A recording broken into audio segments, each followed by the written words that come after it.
Aabot sa 33 billion pesos ang nakalaang budget ngayong taon para sa pagpapatayo ng farm-to-market roads, kung saan magiging malaking tulong ito sa transportasyon at distribusyon ng mga produkto ng mga magsasaka patungo sa mga palengke.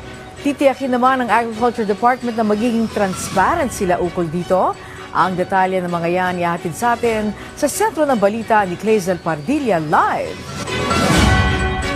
Angelique, magtatakda ng bagong construction cost ang Department of Agriculture sa paggawa ng mga farm-to-market road.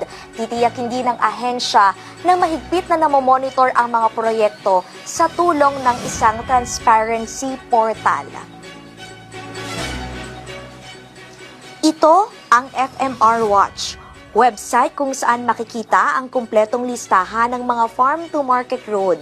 Naglalaman ng halaga, lokasyon, status kung kumpleto na at iba pang mahahalagang detalye ng proyekto. Pwede ring magsumite ng reklamo na may kaugnayan sa mga FMR. Ayon kay DA Secretary Francisco T. Laurel Jr., ilulunsad na ito sa susunod na linggo.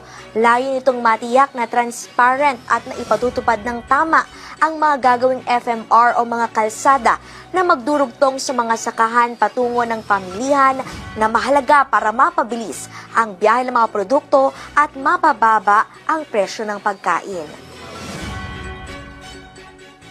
Interactive to na pati netizens, mga taong bayan, and civil society. Actually, as of today, nagmi-meet ngayon sa office namin yung civil society groups that are willing to sign a MOA with them to help us monitor this. No, and it will be so transparent na every single Filipino can actually go to this portal and see what is happening to every single road na ginagawa.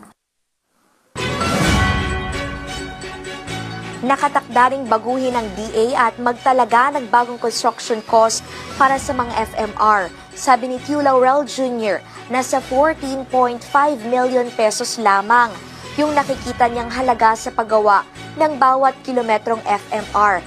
Mas mababa ito kaysa sa 18 million pesos na ipinatupad ng DPWH nakaraang taon. Para nga ma-establish namin yung tamang costing ng farm-to-market road na tigikita ang contractor pero wala nang sobra para kung kanino man. Malinaw ang direktiba sa amin lahat. Keep it clean, do it fast. No? At this will be very transparent. Nasa 33 billion pesos ang budget para sa mga farm-to-market road ngayong 2026. Inaasahang makagagawa ito ng 2,200 kilometers sa mga kalsada. Papalo naman sa 14 billion pesos ang pondong hawak ng DA sa programang Bintang Bigas Meron na Program.